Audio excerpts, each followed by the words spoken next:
It's 06:23 inches the morning on the 15th of August 2025.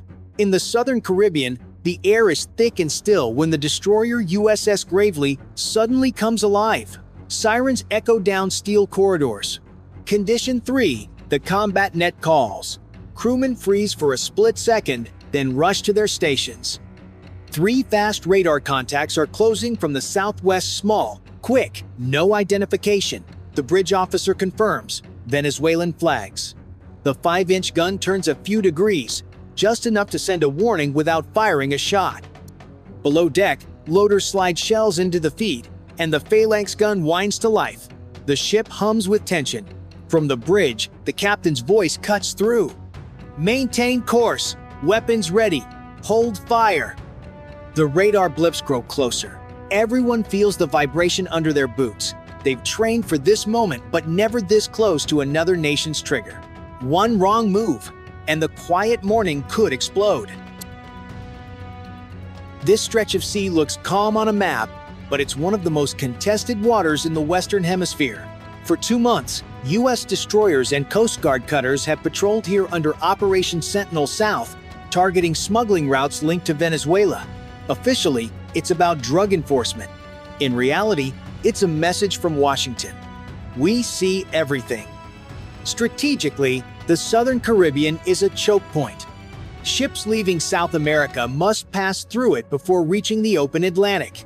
Small, fast boats can use this narrow path to close distance before a destroyer can even finish a turn. At 28 knots, you don't have minutes to react, you have seconds. A mistake of just 5 degrees can shift a peaceful pass into a collision course.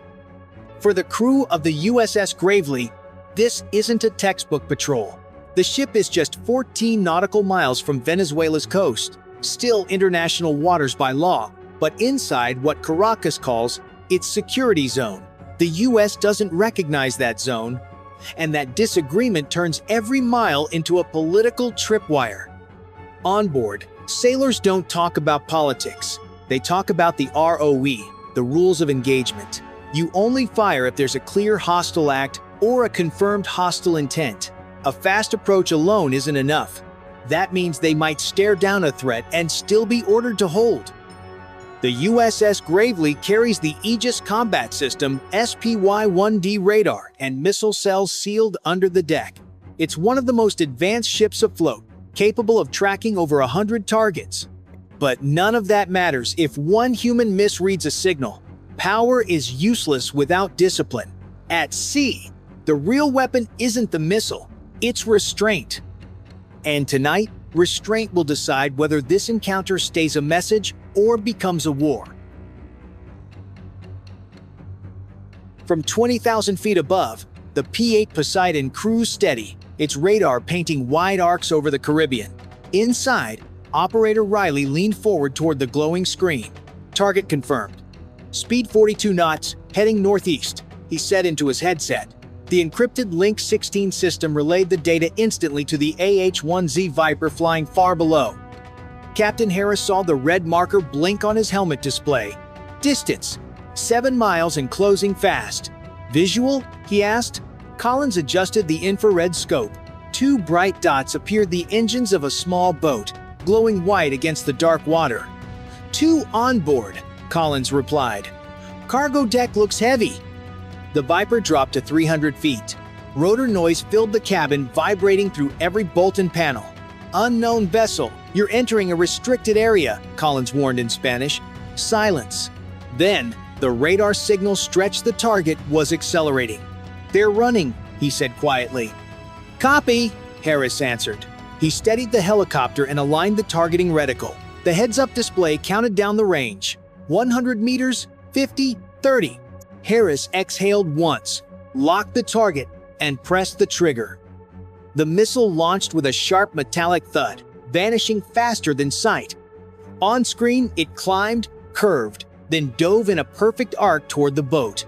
Inside the Viper, the cockpit shook as gyros fought the tropical crosswinds. Impact in 3, 2, 1. A flash filled the display.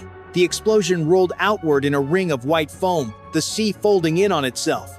Impact confirmed, Collins said. Target neutralized. For a long few seconds, no one spoke.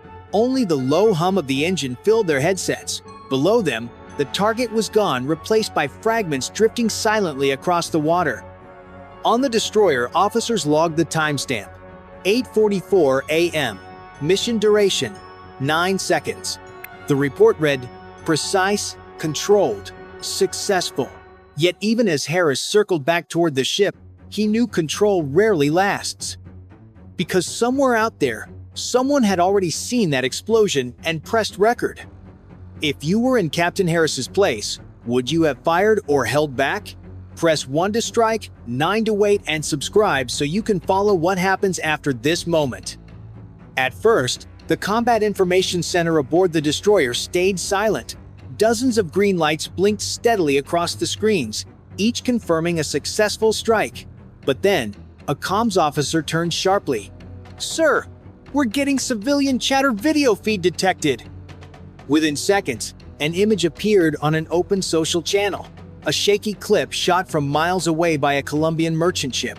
The explosion, the smoke, the fading echo, it was all there.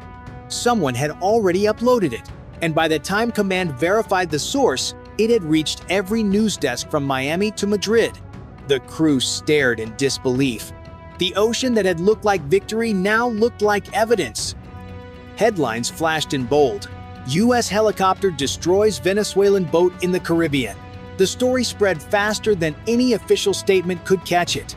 Reporters demanded answers. Experts filled screens with speculation, and social media turned the mission into a political storm before anyone on the ship could even speak. Inside the Pentagon, analysts scrambled to frame the narrative. "We must stay ahead of the optics," one aide said. In the White House, advisors prepared a response, but the president was already typing. Minutes later, Trump's post went live. "America never apologizes for defending freedom. Challenge our sovereignty and you'll get a fast, final answer." The statement burned across every screen, setting off a firestorm. Caracas accused Washington of violating its sovereignty and called for a UN investigation. In response, Venezuela moved its Book M2 missile systems to the Los Roques Islands. U.S. satellites spotted the deployment instantly.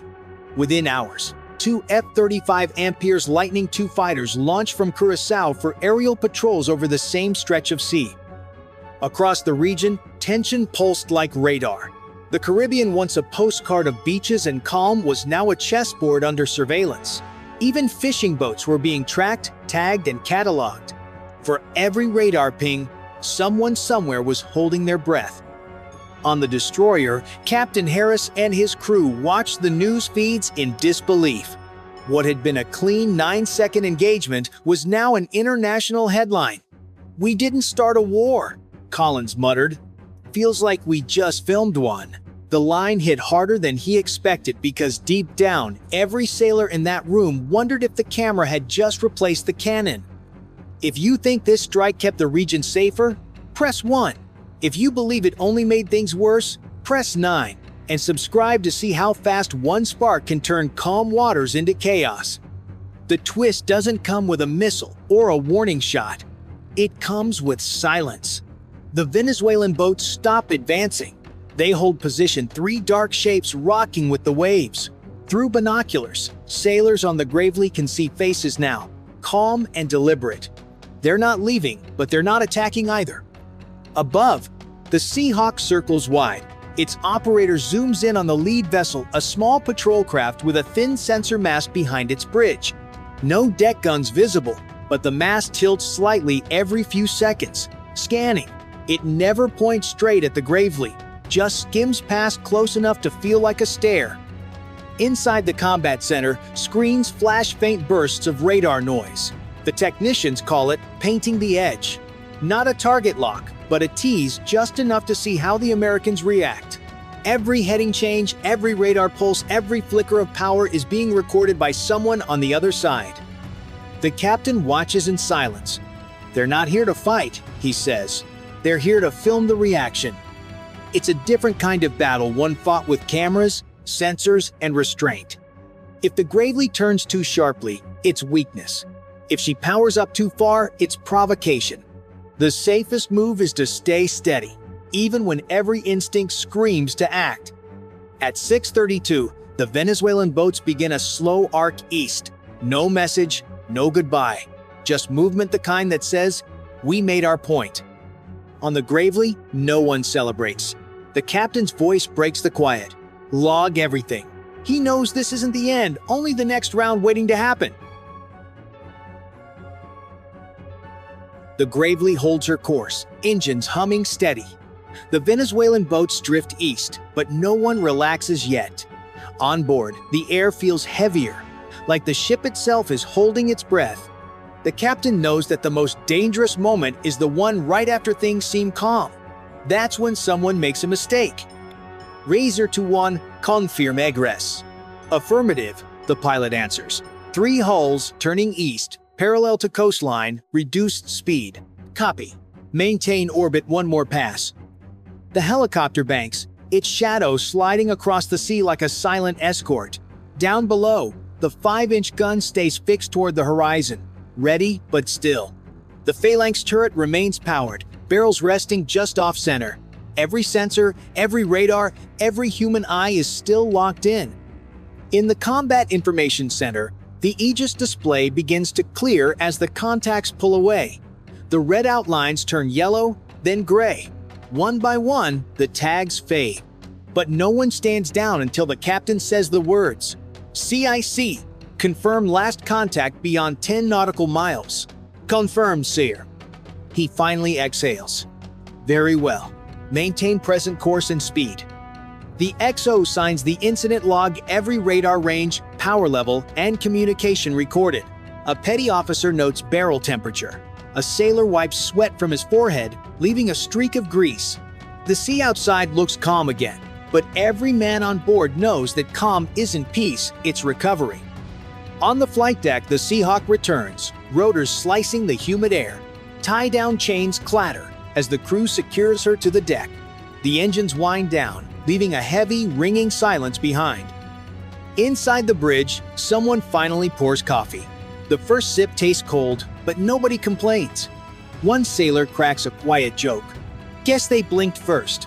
A few nervous laughs follow, short and dry. It's not celebration, it's relief. The captain looks out across the horizon. The sun is higher now, cutting gold across the waves. He says softly, "This time, nobody pulled the trigger." Then, by the time the sun rises high over the Caribbean, the confrontation is over. The USS Gravely continues its patrol. Engine steady, deck calm. No damage, no injuries, no headlines. But the data will travel far, every radar track, every radio word, every power reading filed and sent to U.S. Southern Command before breakfast. In Washington, analysts will replay the encounter frame by frame. Was it a warning, a test, or just a political flex from Caracas? For the sailors, it doesn't matter. They did their job, kept control, followed the rules, and stopped a spark from becoming a storm. That's how modern naval tension works now. Small patrol boats, armed with cameras and fast engines, can challenge billion-dollar warships without firing a shot. They force a response, drain focus, and probe every weakness. It's cheap pressure, but dangerous if pride gets involved. The Gravely proved something that day. Deterrence doesn't always mean dominance. Sometimes it's about who stays colder under fire, even when the fire is only in the mind. The crew learned the hardest part of power is not using it. Still, these moments add up. Every pass, every silent test, teaches both sides how the other reacts.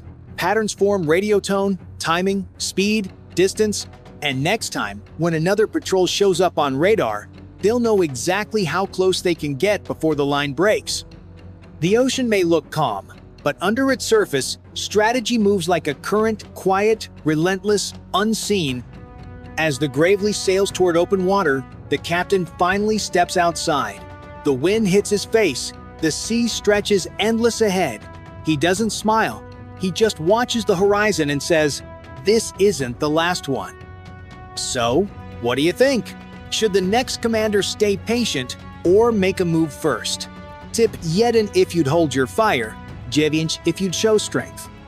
And if you want more real stories from the front line of modern conflict, make sure to subscribe and stay with us for the next mission. Relentless,